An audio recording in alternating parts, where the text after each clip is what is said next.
ओम श्री परमात्मने नमः। श्रीमद्भगवद्गीता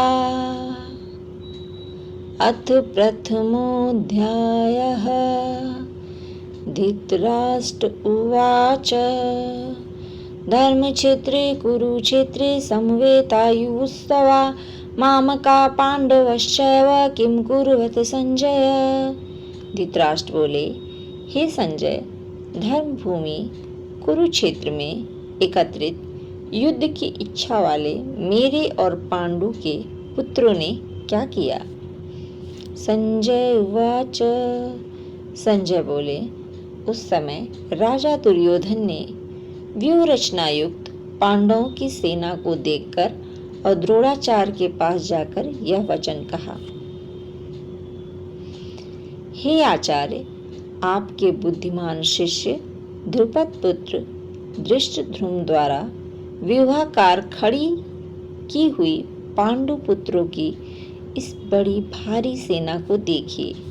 इस सेना में बड़े बड़े धनुषों वाले तथा युद्ध में भीम और अर्जुन के समान शूरवीर सात्विकी और विराट तथा महारथी राजा द्रुपद, दृष्टकेतु और चेकितान तथा बलवान कशिराज, पुरुजित, कुंतीभोज और मनुष्यों में श्रेष्ठ सैव्य पराक्रमी युद्धामनु तथा बलवान उत्मौजा, सुभद्रा पुत्र अभिमन्यु और द्रौपदी के पांचों पुत्र, ये सभी महारथी हैं।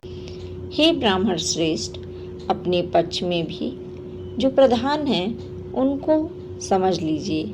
आपकी जानकारी के लिए मेरी सेना के जो सेनापति हैं उनको बतलाता हूँ। आप द्रोणाचार्य और पितामह भीष्म तथा कर्ण और संग्राम विजयी कृपाचार्य तथा वैसे ही अस्तस्थामा, विकर्ण और सोमदत्त का पुत्र भूरिश्रवा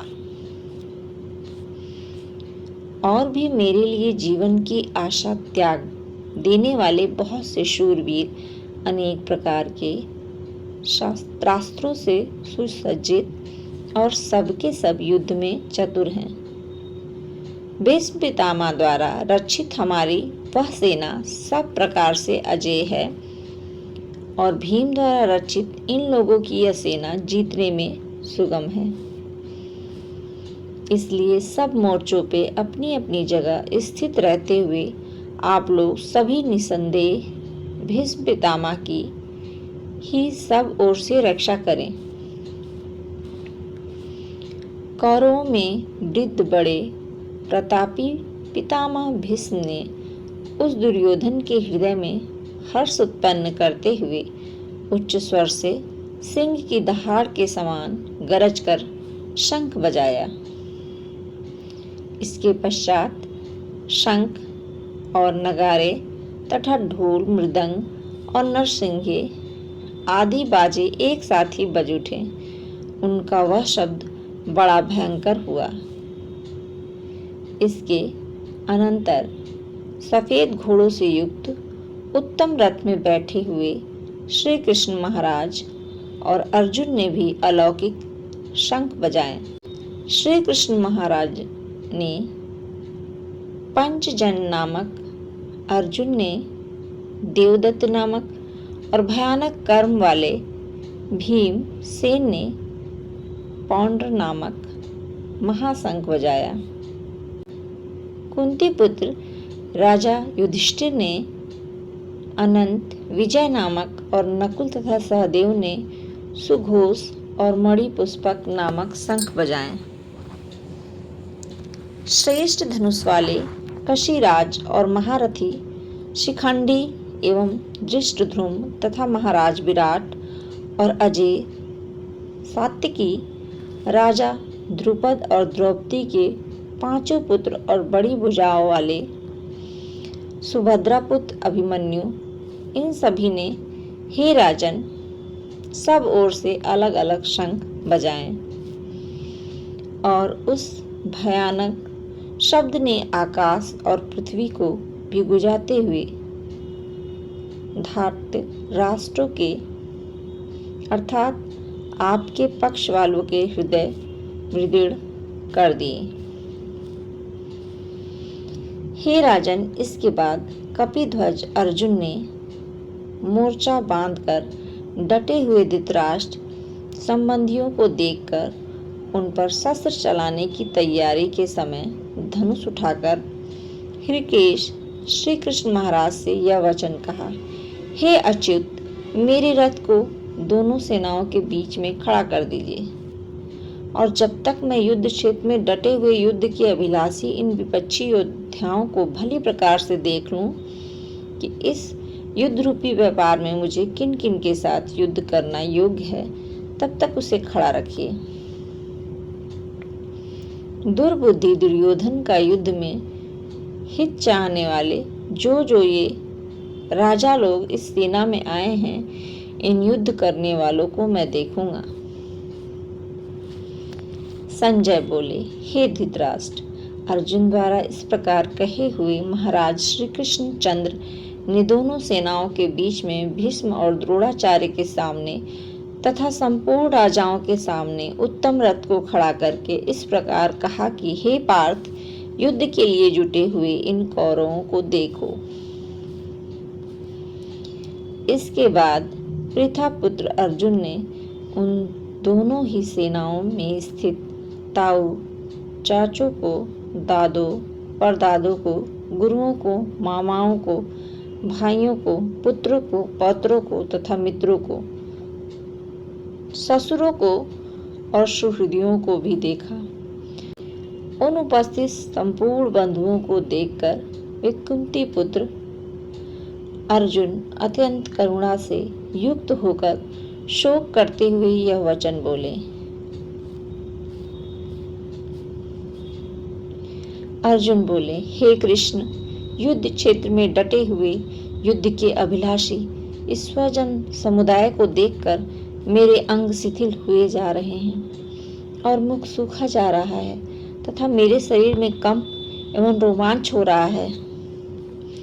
हाथ से गांडीव धनुष गिर रहा है और त्वचा भी बहुत जल रही है तथा मेरा मन भ्रमित सा हो रहा है, इसलिए मैं खड़ा रहने को भी समर्थ नहीं हूँ। हे केशव, मैं लक्षणों को भी विपरीत ही देख रहा हूँ तथा युद्ध में स्वजन समुदाय को मारकर कल्याण भी नहीं देखता। हे कृष्ण, मैं ना तो विजय चाहता हूँ और ना राज्य तथा सुखों को भी। हे गोविंद, हमें ऐसे राज्य से क्या प्रयोजन है अथवा ऐसे भोगों से अथवा जीवन से भी क्या लाभ है। हमें जिनके लिए राज्य भोग सुखादि अभिष्ट हैं, वे ही ये सब धन और जीवन की आशा को त्याग कर युद्ध में खड़े हैं।